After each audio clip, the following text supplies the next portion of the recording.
Salam. Bugünkü maşinimiz BYD Son Plus boladı.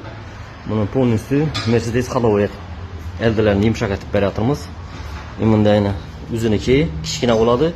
Bunda MES 221 salim blokları boladı, yani Richard salim blokları. Ullulukuna karanlığa.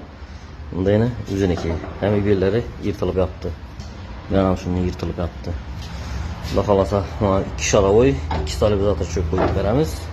İyi zadni stanga vtulkalarından koyup veremiz. Bunda yine üzünü yırtışta yine play işleri oynayacaktı yine. Görüşeceğiniz mümkün. Yine. Bize de buna Xuda kalasa zamena akkalamız bu köynesinin. Zamena bunu MES kapıganını kıstayıp veremiz idealini etip. Yanındaki yine nakan işkini koyup veremiz azı Xuda kalasa. 4 amorzatorlarını görüp verdik bunu.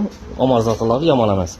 Bunda arkangı vtulkalarından kalkıp verdik yine orijinal BYD'nin üzünükinden. Yine. Beyan powerkni kulaklara, zadni powerkni kulaklara kalkıp verdik yine görüşeceğiniz mümkün. Balkesini çürüp aldık. Az idealini etip, eldilerini yumuşak etip, arkalarına yumuşakkına bu geledi Xuda kalasa. Şimdi hizmetle olsa, festeyi numilere müracaat et geleveresler. Sağ olun, selamet olun.